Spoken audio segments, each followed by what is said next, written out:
Only two have joined. Where are the others?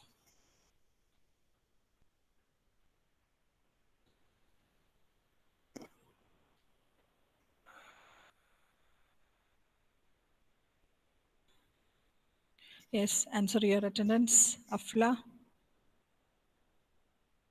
Ajmina, Present, Miss.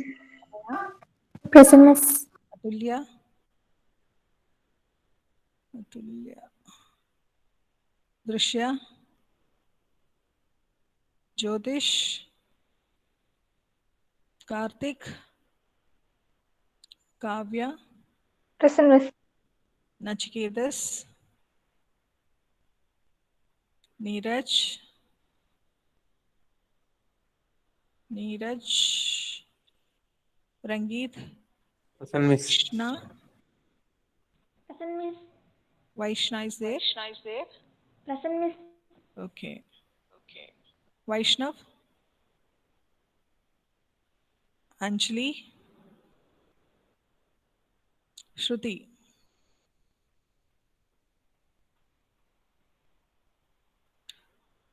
Afla has come. Afla, Yes, Miss. Drishya, Atulya,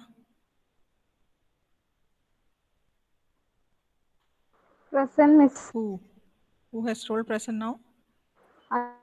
Anjali. Anjali. Okay. Vaishnav is there. Jyotish, yeah, present. Present, Miss. Karthik, not there. Neeraj, Vaishnav. Okay.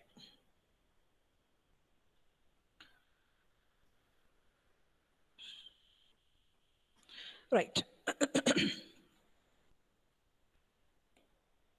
So we were dealing with the congestion control and quality of service. I have just told you what is congestion control and what is quality of service. So congestion is nothing but it is mainly due to traffic, and congestion control is nothing but you are making use of some techniques or mechanisms in order to control congestions so that the load is below the capacity of the network, right? Now, data traffic. So the main focus of congestion control and quality of service is data traffic. Now, in congestion control, actually what we are doing is we are trying to avoid traffic congestion, and in quality of service, we try to create an appropriate environment for the traffic. Now, data traffic. Now, what are the terms that are used in the traffic? This is the graph that shows the data traffic descriptors. And this is a graph that is drawn between time and data rate.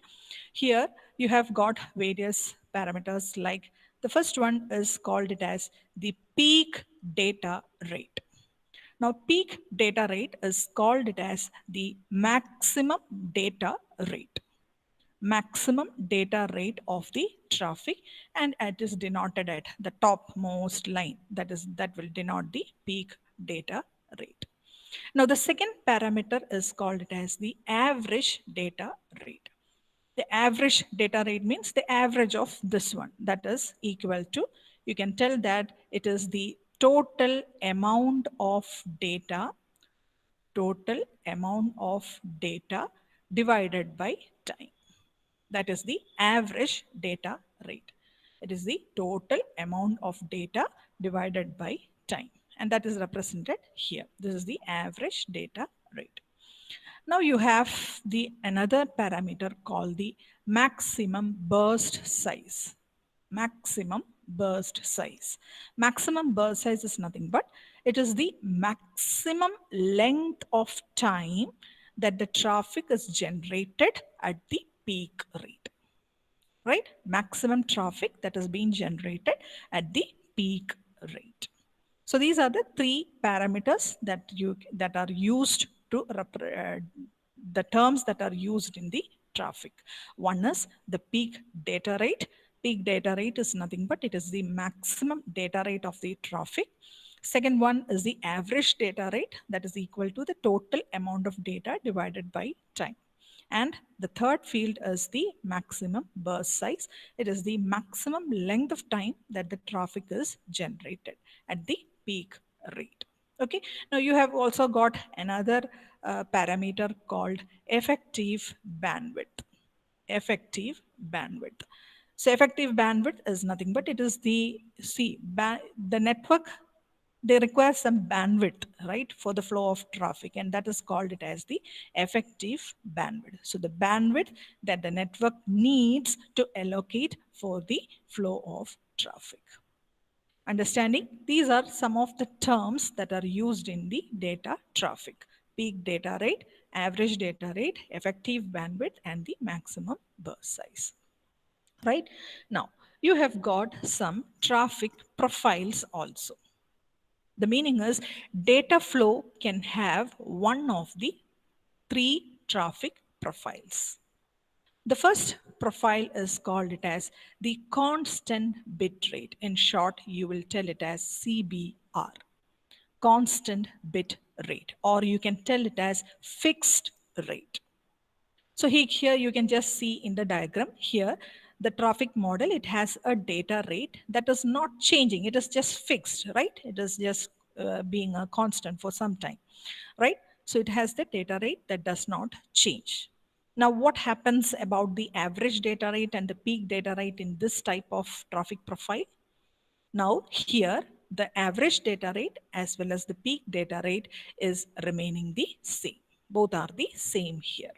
So this type of traffic, they are easy for a network to handle, where you have a constant bit rate. Okay, so this type of traffic is very easy for a network to handle, right? And also the network knows in advance that how much bandwidth it has to allocate. See, already this is a constant one, so it knows, a network knows how much should be the bandwidth that should be allocated for the type of flow. Okay, so the first type of traffic profile is called it as the CBR, that is the constant bit rate. Here it has a data rate that does not change. Right? Now the second one is called it as variable bit rate, or in short, you can call it as VBR. VBR is nothing but it is the rate of data flow changes in time. That means you don't have a smooth change here. You are having a sharp as well as a sudden change. So here, what about the average bit rate and the peak data rate? Here, both will be different, right? So the average bit rate and the peak bit rate, they are different in this profile, variable bit rate profile. Okay, so this type of traffic, it is difficult to handle, where you have a variable bit rate. So this type of traffic, it is difficult for a network to handle, right? So that is the second type of traffic profile. Now the third one is called it as bursty. Bursty. So what you can just see in the diagram here, the data rate is having a sharp change, right? For a very short duration of time. So it changes suddenly in a very short time. So the average data rate as well as the peak data rate, they are having different values in this type of flow, right? And also here, this is the most difficult type of traffic that the network can handle. This is the most difficult type of traffic. And this is the bursty network. It is the main cause of congestion also. So this is one of the main causes of congestion in a network. So what I have told is I have just told traffic descriptors, or you are making use of some terms to denote the data traffic. One is the peak data rate, the average data rate, the maximum burst size, and the effective bandwidth. And you have got three types of traffic profiles. First one is the constant bit rate. Second one is the variable bit rate. And the third one is the bursty one. So the first type, constant bit rate, it is easy for a network to handle. Here, the average data rate as well as the peak data rate, they are remaining the same. But here you don't have, the values will be different here. And this type of network, you are not having a constant change. You are having, sometimes it will be very less or sometimes it will vary more. So it is, this type of network is difficult for a network to manage this type of traffic, right? Now the third one is the bursty one. Bursty one means for a very short duration of time, the data rate changes suddenly. Okay, and this is the most difficult situation a network, as far as network is concerned, and this is the main cause of congestion. Okay, understood this much? What are the three traffic profiles and what are the terms that are used to denote a traffic? Yes or no? Atulya is there? Atulya? Drishya? Yes, Miss. Yes, Miss. Drishya is there?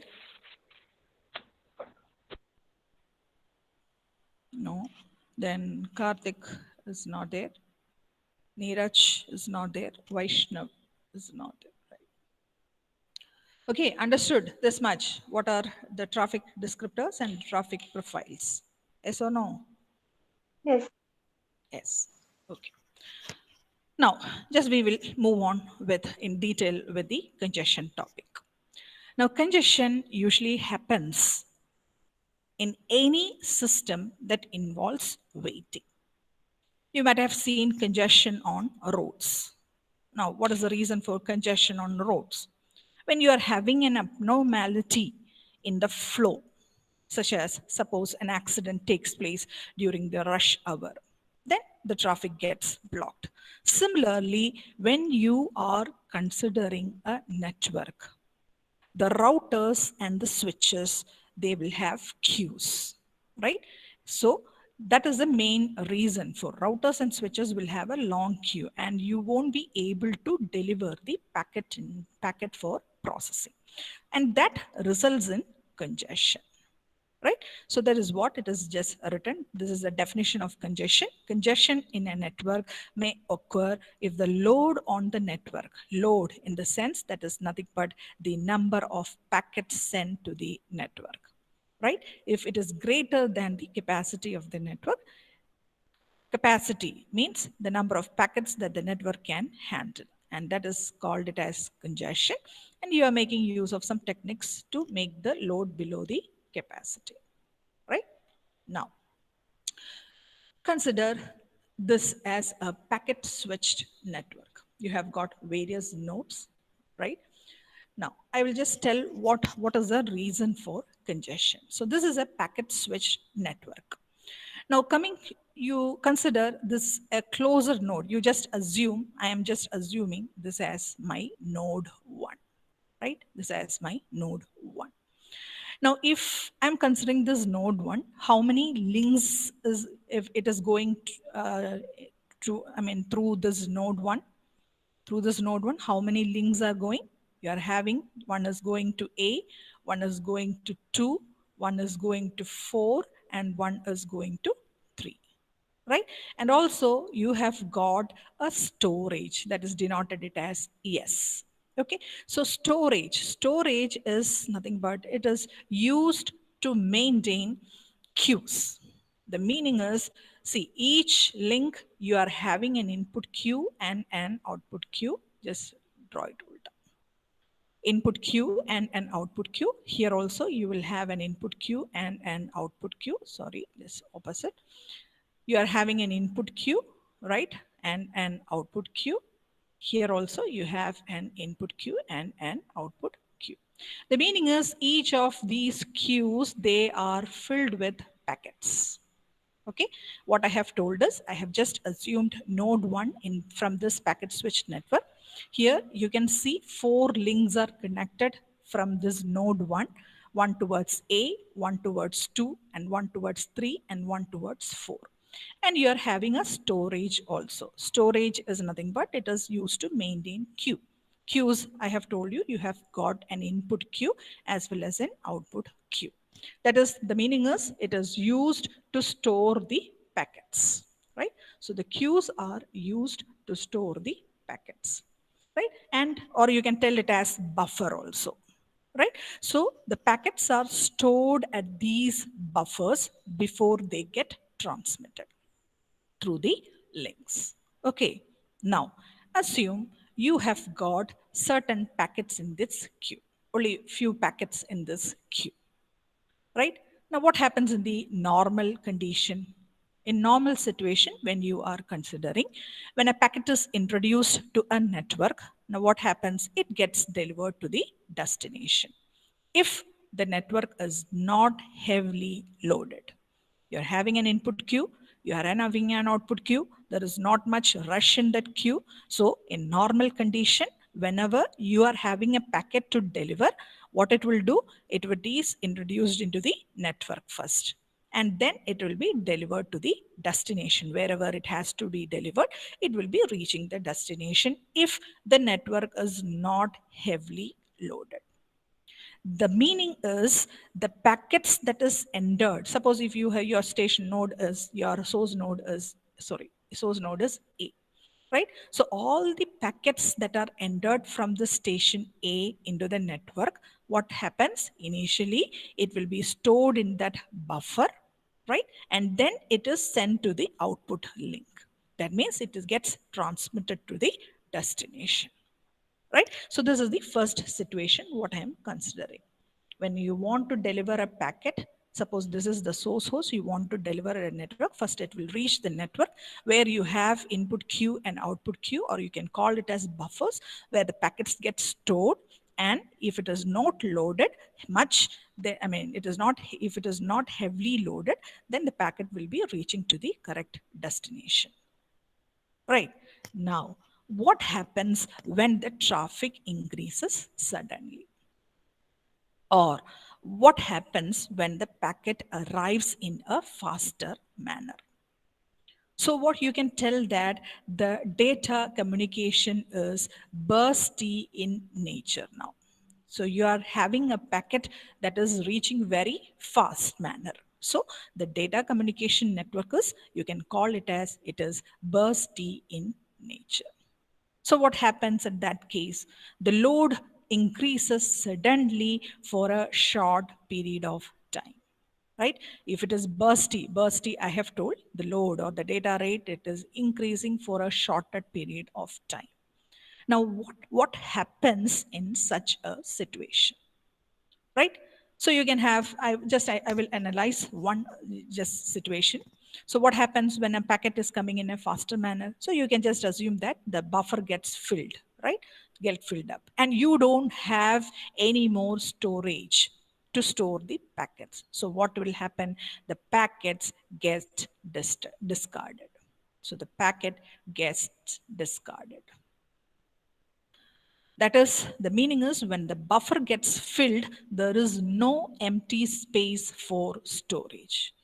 And that is one reason for congestion. Understanding what is the causes of congestion.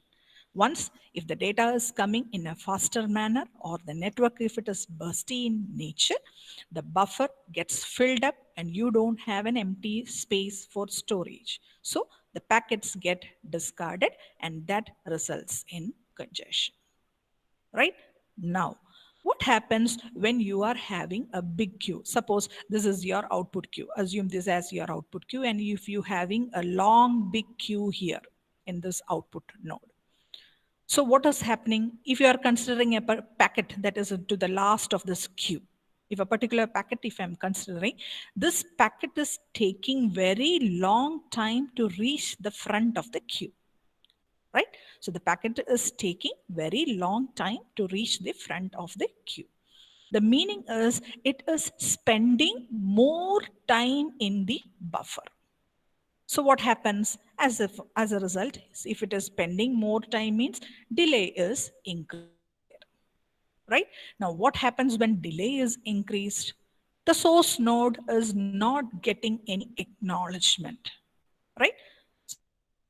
Or the delay will be more, it is not getting an acknowledgement from the destination. So what happens? The packet gets retransmitted. So when the packet is retransmitted again, there is a load on the network, right? The load on the network gets increased. And that is the other reason for congestion. Understanding? Yes or no?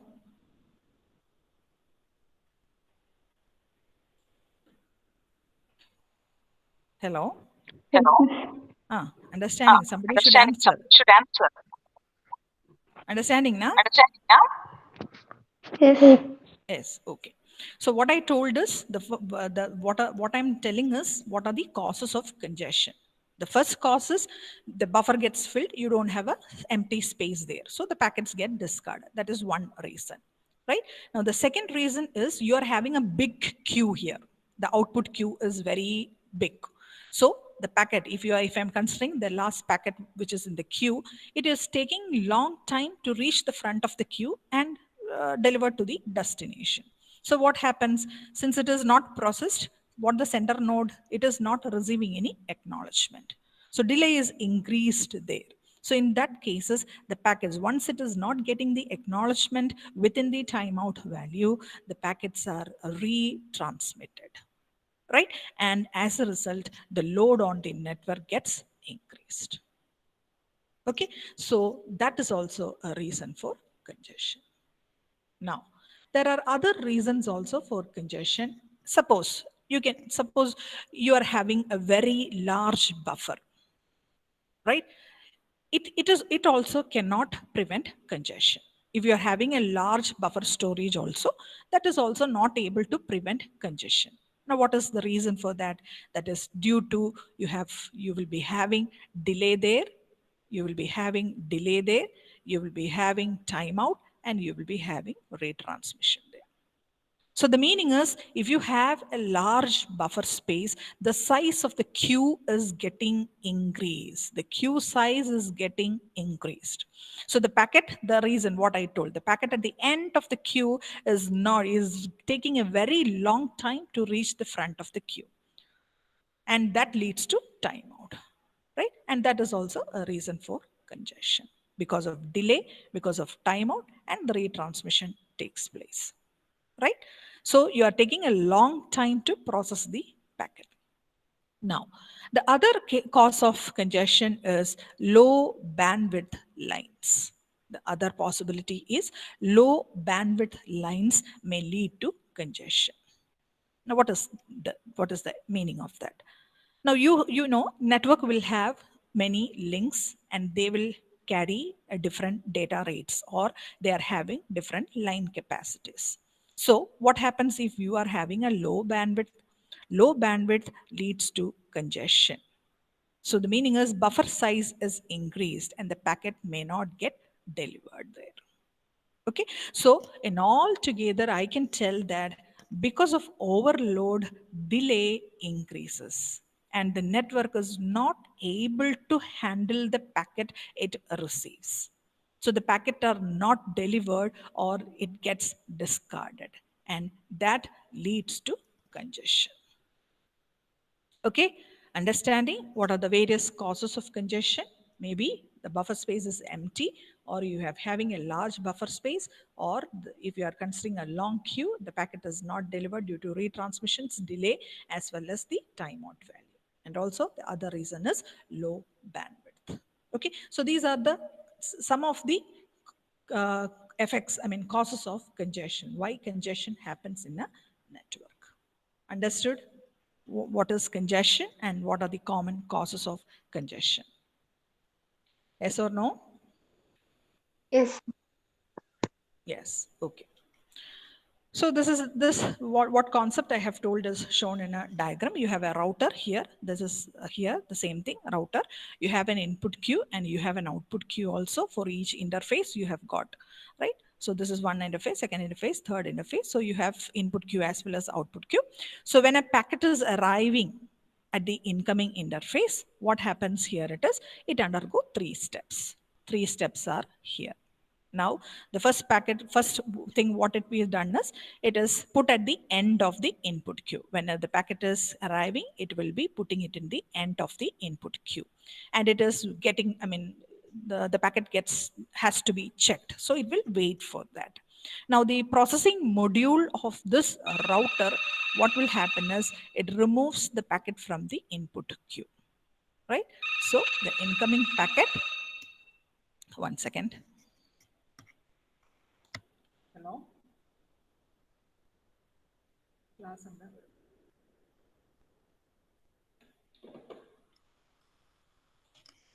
Okay, so what I was telling is the packet is put at the end of the input queue and it is get waiting for to get checked. Okay, now you have a processing module in this router, right?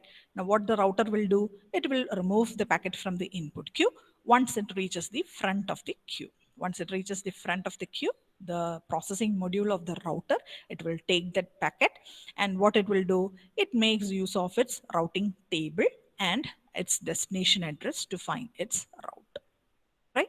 Now what happens, it will be put it in the output queue and waits its turn to get sent. Okay, so this is the output queue of the first interface. I'm telling about first interface. So it will be putting it into the output queue and it will be waiting to reach the end of this output queue and the packet gets forwarded. Okay, now the major issues in this are if the rate of the packet arrival is higher than the packet processing rate. Now what happens if the rate of packet arrival rate is higher than the packet processing rate, right? Now what happens, the input queue becomes longer and longer, right? Now if the packet departure rate is also less than the packet processing rate, the output queue gets longer and longer.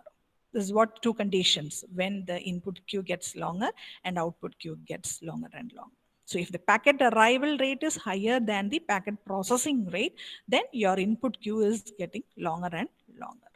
Now departure rate, if it is less than the packet processing rate, your output queue is getting longer and longer. Okay, and that is since you have queues at routers and switches, and that leads to congestion. Okay, right? Now, there are two factors that measure the performance of a network. You're having two factors that measure the performance of network. One is delay and the other one is throughput. One is delay and the other one is throughput. Now here you can just see two graphs. One is the load versus delay and load versus throughput. Now considering the delay as a function of load, considering this graph. Now what you can observe is when the load is, this is the capacity of that link. Okay. Now when the load is less than the capacity of the network, now you can tell that delay is minimum, right? Delay in the sense here you can have two types of delay. One is called it as the propagation delay and the other one is the processing delay. Two types of delays you have got. One is the propagation delay and the other one is the processing delay. So if the load is less than the capacity of the network, you can tell the delay is minimum, right? Now, what happens when the load reaches the capacity? So when the load reaches the network capacity, the delay has a sharp increment. Means the waiting time in the queue are added there. So if it is greater than the capacity or reaches the network capacity, the delay increases sharply. You can just see here. Okay, so the meaning is waiting time is more. And once it is going beyond that, the delay increases to infinity. Becomes infinity when the load is much greater than the capacity. Right? Now, what happens if no packet reaches the destination? Or if it reaches the destination with infinite delay? The meaning is the queues become longer and longer. So what you can understand is delay is having a negative effect on load. Okay, so the first network parameter, what I have told is the delay. I have just drawn a graph between load and delay. Now, when you are considering this graph, when the load is less than the capacity of the network, delay will be minimum. Now, once it reaches the capacity, the delay increases sharply. And once it is again going beyond that, it will be going to infinity. The meaning is delay is having a negative effect on the load. Right?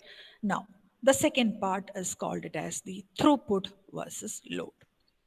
Now, what is throughput? Throughput, as far as network is concerned, throughput is nothing but it is the number of packets passing through the network in a unit of time. Number of packets passing through a network in unit of time, right? That is called it as throughput. So in unit of time, it is called it as throughput. Okay, so just understand it is the total number of packets that is passing through a network per unit time. Now, what happens when the load is below the capacity? When the load is below the capacity, now what happens? The throughput, it increases sharply. It is just proportionate with that of the load, right? Now what happens once it reaches the capacity? It declines after that. Once it is reaching the capacity, you have a decrement here. Now, reason is the discarding of packets by the routers. Once the capacity has been reached, now what the router or the switches will do, they will start discarding the packets. So you cannot tell the throughput will be maximum. It will start to decline there. Now, when the load is increasing beyond the capacity, now what you can refer, the queues will be becoming full and the router has to discard more packets. Okay, so that is that graph. So you can just tell this area as the no congestion area and this is the congestion area. And similarly in delay also, this is no congestion and this is the congestion area. Right? So throughput is nothing but it is the number of packets passing through the network in a unit of time. Now, once the load is less than capacity, you have an increment in the throughput. Right? Now, once it reaches capacity, it starts to decline. Now, going beyond that, now it has a sharp decrement. Now, what is the reason is the router, they are not able to process the packet. So the input queue gets filled and they have to discard the packets. Okay, so these are the two factors that measure the performance of the network. One is delay and the other one is throughput. Right? So what I have told today is about congestion. And first I started with data traffic. Data traffic, you have got some terms used here. One is called it as the peak data rate, average data rate, maximum burst size, and the effective bandwidth. Right? Just understand what are all these terms meaning. Right? Now the next one, I have just told you about 3 traffic profiles. Usually, in generally, when you are considering a network, the traffic will be in any of this form. Maybe it will be a constant bit rate, variable bit rate, or in a bursty form. Now, bursty form of traffic, that is the main reason for congestion. Right?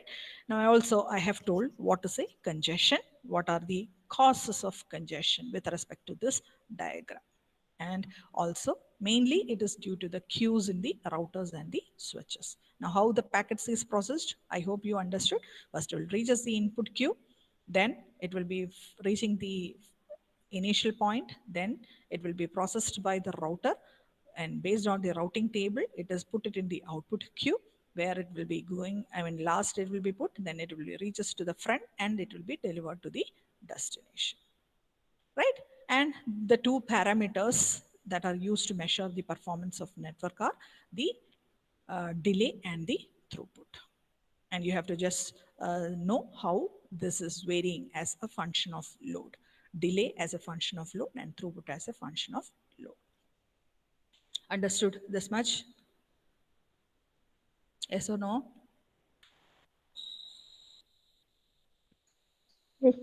Yes, Miss. Everybody understood? Those who are present today understood the concept? Congestion. Yes, Yes. Miss. Okay. Yes, ma'am. Now, I'll just give an introduction to this and we will be just continuing it in the next class. Now, the next topic, what is nothing but congestion control. Congestion control, I have just told you have to prevent or you have to remove the congestion. These are the only two possibilities.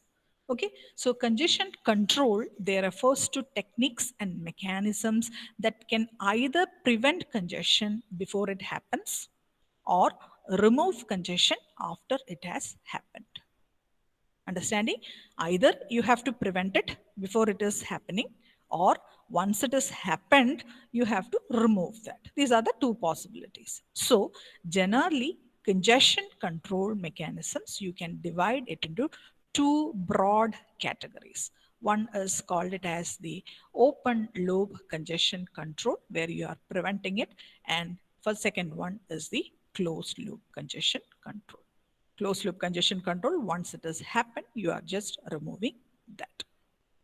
Okay, so congestion control means you are making use of some techniques to control the congestion such that the traffic is below the capacity of the network. Right? So two ways you can control it. Either you can prevent it before it happens, or you can remove it after it has happened. So two classifications you have got. One is called it as the open loop congestion control, and the other one is the closed loop congestion control. Now you have got further classification of this congestion control things and all that we will be just seeing it in the next class, right?